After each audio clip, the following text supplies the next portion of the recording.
Habang pinapunod ko ang tita ko na sumasayaw sa kanyang 80 years na kaarawan, bigla kong naisip si mama at lahat ng ina na tahimik na tumatanda habang buong buhay tayong minamahal. Nakakalungkot isipin na dati sila yung pinakamalakas sa atin. Sila yung kayang magsakripisyo ng tulog, ng pagod at sarili nilang pangarap. May taguyod lang ang pamilya. Pero habang tumatagal, unti-unti silang tumatanda.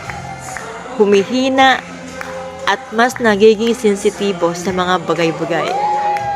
Habang tayo naman, unti-unting nagiging abala sa sarili nating mga buhay. Kaya sana, habang nandiyan pa sila, ibigay natin yung oras, pagmamahal, at pag-aalaga na minsan sila lang ang nagbibigay noon sa atin. Dahil balang araw, yung simpleng tawag nila, boses nila, o yakap nila, magiging bagay na mamimiss natin habang buhay.